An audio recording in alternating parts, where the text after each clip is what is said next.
ہمارے نیک moment channel کو like کریں، سبسکرائب کریں۔ میرے رسول کریم صلی اللہ علیہ وسلم نے فرمایا، ہم تحفہ دیتے ہیں نا بچوں کو، میں اپنے بچوں کے لیے یہ لے کے آ رہا ہوں، وہ لے کے آ رہا ہوں، کوئی کمی نہ آ جائے۔ میرے حبیب پاک صلی اللہ علیہ وسلم نے فرمایا، کسی والد کا اپنی اولاد کے لیے سب سے بہترین تحفہ یہ ہے کہ وہ اسے اچھا ادب سکھا دے۔ یہ سب سے بولیے، یہ کون سا تحفہ ہے؟ کیا سکھانا ہے اولاد کو؟ ادب نہیں، اچھا ادب۔ کون سا ادب جی؟ بول کے بتائیے۔ جن کے قریب کوئی سو رہا ہے وہ ذرا زیادہ اونچا بولے تاکہ وہ اٹھ جائے۔ کون سا ادب سکھانا ہے؟ اچھا ادب۔ اپنی اولاد کو اچھا ادب سکھائیے۔ دیکھیے، جس دکاندار کو ادب نہ آتا ہو اس کی دکان پہ گاہک نہیں ہوتا، اور جس گھر والے کو ادب نہ آتا ہو اس گھر کے اندر کوئی شخص قیام، اس شخص بے ادب آدمی کی زندگی اجیرن ہو جاتی ہے۔ جو بد اخلاق آدمی ہوتا ہے اس کے ساتھ کسی کا تعلق قائم نہیں رہتا۔ جو اخلاقی قدریں نہیں جانتا اس کے تو اپنے قریبی رشتے ٹوٹ جاتے، وہ تو اپنوں سے دور ہو جاتا۔ جو اخلاقی قدریں نہیں جانتا اس کی زندگی تباہ ہو جاتی ہے۔ تو حبیب فرماتے ہیں، تو کھلونے لے کے دے گا، تو جائیدادیں بنا کے دے گا، لیکن اس جائیداد کے اندر، اس مکان کے اندر اگر وہ رہنے کے قابل ہی نہ ہوا، اگر اسے ہوش ہی نہ ہوا کہ میں نے کس طرح کر کے لوگوں کے ساتھ رویہ رکھنا ہے، تو اس کی تو زندگی اس کے لیے بوجھ بن جائے گی۔ اسے اچھا ادب سکھا دے۔ اس کے گھر میں فاقہ اگر رہا اور اس کے ساتھ ساتھ اخلاق بھی رہا تو اللہ اخلاق کی برکت سے گھر کو جنت بنا دے گا۔ اچھا ادب سکھائیں جس کی بنیاد پر گھر بن سکے۔ اچھا کردار۔ میرے نبی کریم صلی اللہ علیہ وسلم نے فرمایا، تم میں سے ہر شخص نگران ہے، اور تمہیں اپنی رعایا کے بارے میں اللہ کی بارگاہ میں جواب، تو یہ نہیں کہہ سکتا یار برے مل گئے تھے، یہ نہیں تو کہہ سکتا بہک گئے تھے، تو یہ نہیں کہہ سکتا کہ میں مصروف رہا نا، ادھر ادھر کی تو بات کر، یہ بتا کہ قافلہ کیوں لٹا، مجھے رہزنوں سے غرض نہیں، تیری رہبری کا سوال ہے، تو بتا انہیں پانی کون دیتا رہا، انہیں تناوت رخت کون بناتا رہا، تیری ڈیوٹی تھی۔ اور بالخصوص بخاری شریف نے میرے نبی پاک صلی اللہ علیہ وسلم نے فرمایا، ماں کی ڈیوٹی ہے اپنے بچے کو دینی تربیت دے۔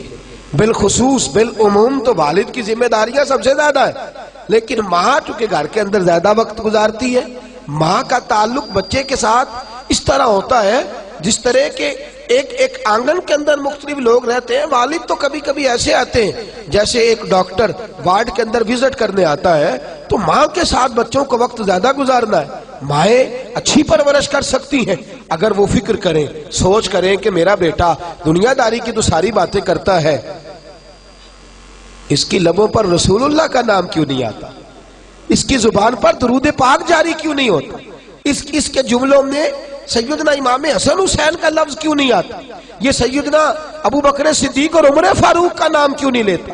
تربیت کرنا والدین کی ذمہ داری ہے۔ میرے نبی پاک صلی اللہ علیہ وسلم نے فرمایا، تم سے سوال ہوگا، مائیں دیکھیں نا، غوث اعظم جیلانی کا واقعہ، ماں نے کہا ہے سچ بولنا ہے، تو ابو عبد القادر جیلانی کی زبان سے ساری زندگی سوائے سچ کے کچھ نکلا ہی نہیں، سوائے سچ کے کچھ، بولیے، سوائے سچ کے کچھ نکلا ہی نہیں۔ اور جب نکلا نہیں تو میرے غوث اعظم نے سوائے سچ کے کچھ بانٹا ہی نہیں۔ انہوں نے کروڑوں لوگوں کو سچ کا عادی بنا دیا، بے حساب لوگوں کو سچ کا ماہر۔ حضرت ربیہ بن ابو عبد الرحمن، یہ پتہ ہے کون سے آبی، یہ کون تابعی بزرگ ہے؟ یہ حضرت امام مالک کے بھی استاد ہے اور خواجہ حسن بصری کے بھی استاد ہے، حضرت حسن بصری کے بھی استاد، اور مدینہ منورہ میں مسجد نبوی کے اندر درس حدیث دیا کرتے تھے۔ ان کے والد کا نام تھا ابو عبد الرحمن۔ یہ پیدا ہونے والے تھے، تاریخ بغداد میں لکھا ہے پیدا ہونے والے تھے، ماں کے شکم میں تھے تو ابا جی جہاد کرنے چلے گئے، اور 30,000 دینار اماں کو دے گئے، کہا یہ پیسے ہیں گھر کے خرچے کے لیے اور سنبھال رکھنا، میں واپس آ کے حساب لوں گا۔ کتنے پیسے دے گئے؟ بولیے۔ بنو امیہ کے زمانے میں جہاد کرنے گئے تو 27 سال کے بعد واپس آئے۔ کتنے سالوں کے بعد؟ بولیے۔ یہاں اللہ خیر کرے، ابا جی باہر جا کے مزدوری کرے نا سعودی عرب، اور ساری زندگی پیسے بھیجیں، تو اللہ ماشاءاللہ سب کی بات نہیں کرتا، لیکن جہاں اختلاف ہوتا ہے وہاں اماں بچوں کو کہتی ہے او بیٹے پیسے کما لینا کون سا کمال ہے، میں تمہاری دکھوں سکھوں کی ساتھی رہی ہوں، تو بیٹھ کے موج کرتا تھا، 40-50 ہزار بھیج دیتا تھا، یہ بھی کوئی کمال ہے؟ خدا کی بندی تو دیکھ تو صحیح۔ اور یہی کام والد صاحب کرتے ہیں، وہ کہتے ہیں ساری زندگی تو میں نے تمہارے لیے جو ہے وہ پریشانی میں گزار دی، اماں کا کیا کمال، روزی روٹی تو سارے پکا لیتے۔ دو طرفہ معاملہ گڑبڑ ہوتا ہے، لیکن اندازہ کیجئے 27 سال کے بعد، غالباً آپ نے غور نہیں فرمایا اس بات پر، اس بات کی نزاکت کو آپ سمجھے نہیں، کتنے سالوں بعد آئے؟ ارے اتنا لمبا عرصہ کوئی برداشت کرتا ہے؟ ماں تو زہر کھول دیتی، تمہارا باپ تو پلٹ کے آیا ہی نہیں، اس نے تو سوچا ہی نہیں کہ میں کدھر جا رہا ہوں، اسے تو فرصت ہی نہیں۔ لیکن ماں کو پتا ہے وہ خدمت دین کے لیے نکلا ہوا ہے۔ 27 سال کے بعد جب آپ گھر آئے تو اب 27 سال کا بچہ ہو گیا ہے، تو بچہ جوان ہو گیا ہے، گھر آئے تو نیزہ ہاتھ میں پکڑا ہے، مدینہ منورہ کے رہنے والے خوبصورت شہر میں آ کے 27 سال بعد جہاد سے لوٹے، اپنے دروازے پہ دستک دی۔ اصل ہوتا یہ تھا کہ فوجیں ایک شہر فتح کیا تو اگلے شہر چلی گئی، اس سے اگلے شہر چلی گئی، تو جس کا دل نہیں بھرتا تھا جہاد سے وہ لگا رہتا۔ 27 سال بعد لوٹے جناب ابو عبد الرحمن، دروازے پہ دستک دی، جناب ربیہ محدث امت، دروازہ کھولا، جی بابا جی، کہنے لگے پیچھے ہٹ میرا گھر ہے، کہنے لگے جناب خیال کریں آپ کا گھر کدھر سے آ گیا، گھر تو میرا ہے، کہنے لگے میرا ہے، کہا نہیں میرا ہے، جھگڑا زیادہ ہوا تو محلے دار کٹھے ہو گئے، اب بہت سارے لوگ ان کو حضرت ابو عبد الرحمن کو پہچانتے بھی نہیں تھے، کہنے لگے بابا ساری زندگی سے یہ نوجوان یہاں رہ رہا ہے، اسی گھر میں پیدا ہوا ہے، تو کیسے کہتا ہے میرا گھر ہے؟ کہنے لگے میرا نام ابو عبد الرحمن ہے، میرا گھر ہے، سارا زمانہ جانتا ہے، کسی بوڑھے کو بلاؤ۔ اندر سے والدہ نے لفظ سن لیے اور جناب ربیہ کو کہنے لگی بیٹے دروازہ کھول کے سینے سے لگا، یہ تیرے والد گرامی ہے، یہ تیرے والد گرامی ہے۔ لفظ ادا کی تو 27 سال بعد بچھڑا ہوا بیٹا باپ سے ملا، باپ بیٹے سے ملا، آنسو درد بن کے ٹپکے، ماتھا چومتے رہے، دیر تک ملتے رہے، اندر آئے، عصر کا وقت قریب تھا، جناب ابو عبد الرحمن بیٹھے آ کے، والدہ نے کھانا رکھا حضرت ربیہ کی والدہ نے، اور جناب ربیہ جلدی سے وضو کر کے نکل گئے، عصر کے بعد درس حدیث دینا ہے، وہ تشریف لے گئے تو پیچھے سے حضرت ابو عبد الرحمن یہ نہیں پوچھا 27 سال وقت کیسے گزرا، یہ نہیں پوچھا کہ تم نے دھوپ چھاؤں میں کیسے گزارا کیا، یہ کہنے لگے میرے 30,000 دینار کدھر ہیں، 30,000 دینار کدھر؟ اور بی بی سمجھدار آگے سے یہ نہیں کہتی اچھا 27 سال بعد آیا اور تجھے پیسوں کی فکر ہے، میری فکر ہی نہیں، بچوں کی فکر ہی نہیں۔ کہنے لگی آپ اس طرح کریں، کھانا کھائیں، وضو کریں، مسجد نبی میں جا کے نماز عصر پڑھ کے آئے، آپ نماز ادا کر کے واپس آئے، بتاتی ہوں 30,000 دینار کدھر ہے۔ کہتے چونکہ میں دیر سے گیا، مسجد پہنچا تو جبہ پہنے، سر پہ امامہ باندھے اور رسول اللہ کے منبر پر بیٹھے، رسول اللہ کے منبر پر بیٹھے، میں نے ایک خوبصورت نوجوان کو دیکھا جو حدیثیں بیان کر رہا ہے، اور حسن بصری سے لے کر امام مالک تک لوگ گردنیں جھکائے بیٹھے اور حدیثوں کا درس سن رہے ہیں۔ کہتے میں نے دیر سے نماز پڑھی، میں پہچان نہ پایا، میں نے کان میں ایک شخص کے کہا، میں نے کہا یہ کون ہے؟ اتنی چھوٹی عمر میں اتنا اعلیٰ 27 سال کا جوان اور اس قدر خوبصورت اس کا انداز کہ مسجد نبی میں درس حدیث۔ تو کہتے وہ کہنے لگے بابا جی آپ نہیں جانتے یہ ربیہ بن عبد الرحمن ہے، یہ کہتے میرا بیٹا، میرا صاحبزادہ؟ چھلک پڑی آنکھیں آنسوؤں سے، تڑپ اٹھے، بے چین ہو گئے، رو پڑے، روتے روتے واپس گھر آئے، آ کے کہنے لگے ام ربیہ تو نے تو کمال کر دیا، تو نے تو کمال کر دیا، میں 27 سال آیا نہیں اور تو اکیلی عورت میرے بیٹے کو اتنا بڑا بنا دیا ہے کہ وہ رسول اللہ صلی اللہ علیہ وسلم کی مسجد میں حدیث کا درس بیان کر رہا ہے، کیا بات ہے تیری؟ تو کہنے لگی اچھا اگر آپ خوش ہوئے ہیں تو پھر میں نے 30,000 دینار آپ کے بیٹے کو عالم بنانے پہ خرچ کر دیے، آپ راضی ہیں میری اس بات سے؟ راضی ہیں؟ میرے عزیز جب تربیت کا یہ انداز ہوتا ہے، جب سوچ کا یہ انداز ہوتا ہے، ہمارے ہاں ہم مرنے کے قریب ہوتے ہیں، ہمارے بچے کیونکہ ہم نے تربیت ہی نہیں کی، ہم نے خیال ہی نہیں کیا، ہمارے بچے دیکھیے نا میرے رسول پاک صلی اللہ علیہ وسلم کی صحیح مسلم کی حدیث ہے، فرمایا تو مر جائے گا اور اگر تیری اولاد نیک ہوئی تو قبر میں بھی تیرے ساتھ جائے گی۔ حضور کس طرح فرمایا وہ پیچھے جتنے خیر کے کام کرے گی ان سب کا اللہ تجھے قبر میں بھی ثواب عطا فرمائے گا۔ لیکن ہم نے تو بچے کو سکھایا ہے دنیا کمانی، ہم نے تو سکھایا ہے پارٹیوں کو ڈیل کرنا، ہم نے تو اسے سکھایا ہے سوسائٹی کے اندر اچھا مقام پیدا کرنا، ہم نے تو اسے سکھایا ہے کاروباری مد و جزر، ہم نے تو اسے سکھایا ہے شریکے کے ساتھ جھگڑا کرنا، ہم نے تو اسے سکھایا ہے کہ بس تو اچھا ہے باقی سارا زمانہ برا ہے۔ ہم نے تو یہ سکھایا ہی نہیں کہ قرآن کیسے پڑھا جاتا ہے، یہ سکھایا ہی نہیں کہ آداب زندگی کیا ہے، ہم تو اسے مسجد تک لے کر کے ہی نہیں آئے۔ ہم نے تو شہزادے بنایا ہے، نوابزادے بنایا ہے، ہم نے تو انہیں بڑے بڑے جو ہے وہ القابات سے نوازا ہے، یہ توجہ ہی نہیں کی کہ انہیں ہمیں کہیں لے کر کے جانا چاہیے، ان کی تربیت ہونی چاہیے۔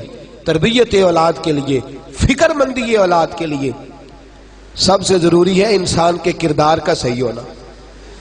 سب سے ضروری کیا ہے بھئی؟ آپ بچے سے کہیں بیٹے چل مسجد، چلا جائے گا؟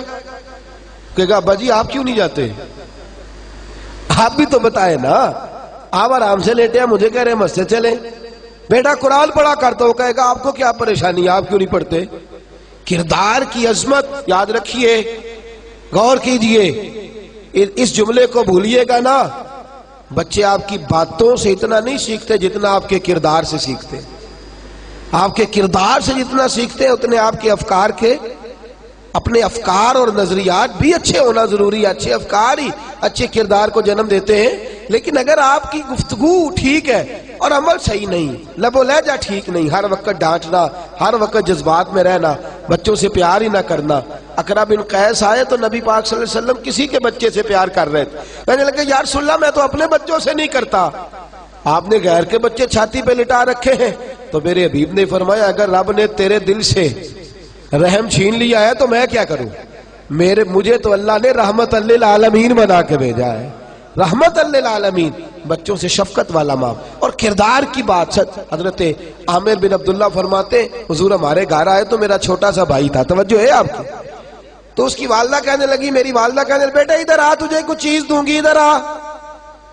لوگ کہتے نہیں میں فلاں کام کر دوں گا، ابو داؤد شریف میں ادھر آ بیٹے، تو کہتے ہیں نبی پاک صلی اللہ علیہ وسلم نے فرمایا عامر کی والدہ تو اسے کیا دے گی؟ کہنے لگی میرے پاس کھجورے ہیں، وہ دینے لگی۔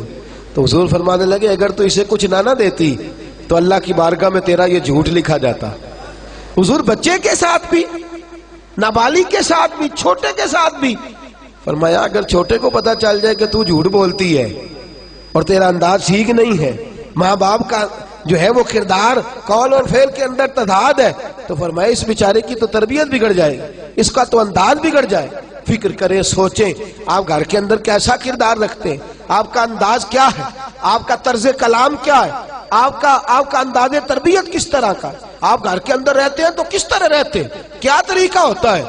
اگر اب بچہ دیکھتا ہے نا کہ ابا جی تو فلمیں دیکھتے ہیں، ابا جی تو فلاں کام کرتے ہیں، تو وہ ضرور تاڑتا ہے، وہ ضرور غور کرتا ہے، وہ کہتا ہے مجھے منع کیا جاتا ہے، خود ان کی توجہ کس طرف رہتی۔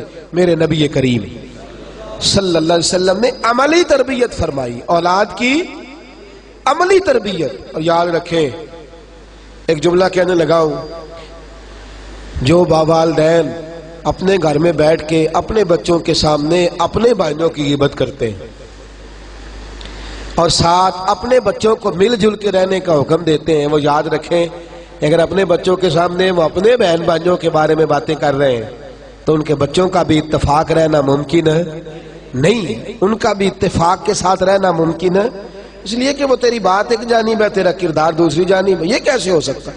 اور اگر آپ کے بچے آپ کے سامنے سن لیں، یاد رکھیں اگر آپ کے بچے آپ سے یہ ملاحظہ کر رہے ہیں کہ آپ اپنے والد کے خلاف یا اپنی والدہ کے بارے میں کوئی جملہ بچوں سے کہہ رہے ہیں تو لکھ لینا دل کی تختی پر، یہ بچے کبھی آپ کے فرما بردار نہیں بنیں گے، یہ کبھی آپ کے سامنے سر نیاز خم نہیں کریں گے۔ سن لیا انہوں نے جو آپ کا کردار کا مثالی ہونا ضروری۔ اور کبھی بھی کسی بچے کو اس لیے فوقیت نہ دیں کہ وہ بچہ ہے، اور بیٹی کو کبھی بھی اس لیے پیچھے نہ کریں کہ وہ بیٹی ہے۔ میرے رسول پاک صلی اللہ علیہ وسلم نے انشاءاللہ وہ تو کل میں جمعے میں عرض کروں گا حضرت فاطمہ کے رضی اللہ تعالیٰ عنہ کے عنوان پر، لیکن ایک بات سن لیں، میرے محبوب نے فرمایا جس گھر میں بیٹی ہو اور اسے اچھا ادب سکھایا جائے، اور اسے فوقیہ اسے کم نہ سمجھا جائے بیٹوں سے. فرمایا رب کریم اس بیٹی کی برکت سے ماں باپ کو جنت عطا فرما دے گا. ان کے ساتھ ان نرم کونپلوں کے ساتھ محبت کی جائے, اسے پیار کیا جائے, اچھی تربیت, اچھا کردار. اور سب سے ضروری بات, سب سے اہم پہلو, سب سے ضروری بات میرے عزیزو یہ ہے کہ بچے کے سوال, اس کے نظریات, اس کی سوچ, وہ کیا کہتا ہے, وہ کیا سوچتا ہے, بالخصوص آپ کے بارے میں اس کا معاملہ. میں نے ایسے بچے بھی دیکھے ہیں جو اپنے والد کو ولی اللہ مانتے ہیں, اپنے والد کو ولی, اپنے والدین کو ولی اللہ مانتے. ہمارے حضرت صاحب قبلہ فرمایا کرتے, آپ فرماتے کہ جب تک تو ہم گھر میں رہتے تھے تو والد صاحب کو دیکھتے تھے, اس وقت تک وہ والے نظریات نہیں تھے. فرماتے ہیں جب ذرا گھر سے نکلے نا اور ہم نے زمانے کا مکروہ چہرہ دیکھنا شروع کیا, اور ہم نے لوگوں کے بڑے بڑے عجیب انداز شروع کیے, اور فرماتے ہیں ذرا تھوڑا سا ہم نے کمپیریزن کرنا شروع کیا, تقابل کرنا شروع کیا, تو بات سمجھ میں آئی کہ جسے ہم گھر چھوڑ کے آئے ہیں وہ تو اللہ کا سچا ولی ہے, جسے گھر چھوڑ کے آئے ہیں وہ تو اللہ کا سچا. آپ یقین کریں, میں ذاتی بات کرتا ہوں, میں جب گھر میں ہوتا تھا تو میں کہتا تھا میرے والد صاحب یہ تو دنیا کے معاملات کو جانتے ہی نہیں, یہ تو بالکل ہی سادگی میں وقت گزار گئے. ہماری اماں عجیب ہے, ہماری والدہ عجیب ہے, بات ہی نہیں کرنے دیتی, کہتی ہے نا نا باہر جھوٹا بھکاری آیا تو اسے بھی کچھ نہ کچھ دے دو, ایسا نہ ہو, بد دعا دے دو. ہم کہتے تھے کیسی ان کی سادگی ہے, انہیں خیال ہونا چاہیے, انہیں آنا چاہیے. انہیں باہر نکلے, زمانہ دیکھا, دنیا سے ملاقات کی تو دل میں خیال آیا وہ دیہاتی لوگ بڑے سچے تھے, وہ بڑے کھرے تھے, وہ بڑے ٹھنڈے تھے, وہ بڑے میٹھے تھے, ان کے لفظوں میں سچائی تھی. پڑھتے تھوڑا تھے, ڈرتے زیادہ تھے, پڑھتے تھوڑا تھے, ڈرتے زیادہ تھے. ان کے لفظوں کے اندر تلاطم تھوڑا تھا, کردار میں حسن زیادہ تھا, کردار کے اندر حسن زیادہ تھا. وہ دنیا داری کی لمبی چوڑی سازش کرنا نہیں جانتے تھے, لیکن دعا دینا بڑی اچھے طریقے سے جانتے تھے, محبت بانٹنا بڑے اچھے طریقے. تو میرے دوستو, بچے آپ یہ نہ سمجھیں کہ انہیں ہو سکتا ہے کوئی آپ کے بچوں کو آپ کے خلاف ابھار رہا ہو, لیکن یہ لمبا وقت نہیں ہوتا ہے, تھوڑا ہوتا ہے. جب بچے باہر نکلتے ہیں, دنیا کو دیکھتے ہیں, تو خود بخود وہ دیکھ لیتے ہیں آپ کا اپنے کردار کو بچا کے رکھیں خزاں کے موسم سے. بچوں کے ساتھ جو آپ کا عملی رویہ ہے اس رویے کو درست رکھیں, پھر دیکھیں بچے کس طرح سے جو ہے وہ دین کی طرف راغب ہوتے ہیں, ان کا انداز کیسے بدلتا ہے. جاتے جاتے ویڈیو کو لائک کریں, سبسکرائب کریں, press the bell icon and share.